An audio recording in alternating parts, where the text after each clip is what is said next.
ये बात है 14 नवंबर 2022 की, जब एक single F-16 fighter jet Bharat के डिफेंस की गैप से होते हुए कोलकाता के कई सारे इंपॉर्टेंट एसेट्स तक पहुंचने में कामयाब हुआ था। और सबसे इंटरेस्टिंग बात यह है, जो F-16 फाइटर जेट था उसने उड़ान भरी थी इंडियन एयरफोर्स के कलाईकुंडा स्टेशन से। और ये वो दिन था जब कोलकाता के आसमान में F-16 उड़ान भरता हुआ दिखाई दिया, जिससे थोड़ी देर के लिए लोगों के बीच पैनिक स्टेट बन गई थी। अब ये पूरा मामला क्या था, ये जानने के लिए बने रहिए वीडियो के अंत तक।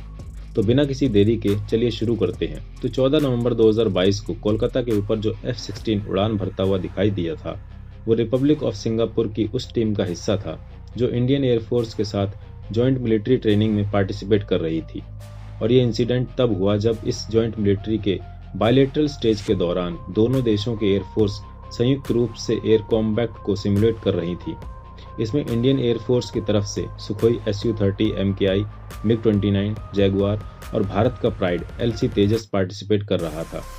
और फिर इसी एक्सरसाइज के हिस्से के तौर पर 14 नवंबर 2022 को दो टीम्स बनाई गई थी और हर एक टीम में इंडियन एयरफोर्स और सिंगापुर एयरफोर्स के एयरक्राफ्ट शामिल किए गए थे। क्योंकि जैसा कि आप सभी जानते होंगे कि इस तरह की जो जॉइंट मिलिट्री ट्रेनिंग होती है, तो उसके प्रमुख उद्देश्यों में से एक ये भी रहता है कि दोनों देशों की फोर्सेस के बीच आपसी तालमेल बढ़ाया जाए।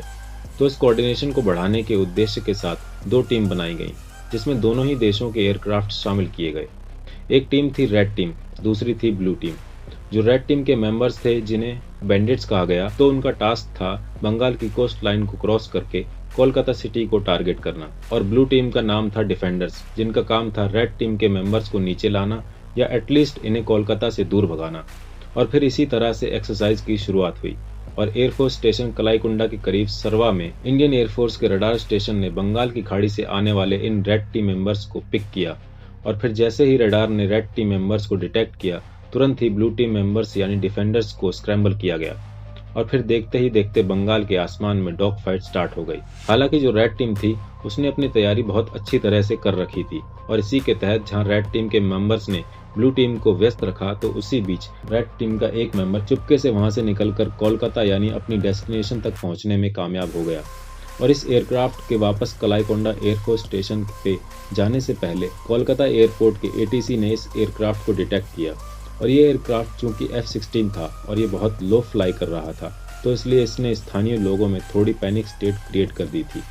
क्योंकि कोलकाता में फाइटर जेट के इस तरह के साइट बहुत ही अनयूजुअल हैं, और वो भी F-16 जैसा फाइटर जेट। और फिर बाद में ऑफिशियली इस बात को क्लियर भी किया गया कि चूंकि पायलट ने एयरक्राफ्ट को बहुत ही लोअर लिमिट पे पुश किया था, तो उसी वजह से ये ग्राउंड के बेहद करीब उड़ रहा था। और ब्लू टीम मेंबर्स यानी डिफेंडर्स के सीखने के लिए एक बड़ा सबक भी था। हालांकि ये जो पूरा इंसिडेंट है, ये एक जॉइंट ड्रिल का हिस्सा था, लेकिन इस इंसिडेंट ने हमें ये जरूर बताया कि जो एयरफोर्स स्टेशन कलाईकुंडा है, वो भारत की राष्ट्रीय सुरक्षा के लिए कितनी इंपॉर्टेंस रखता है।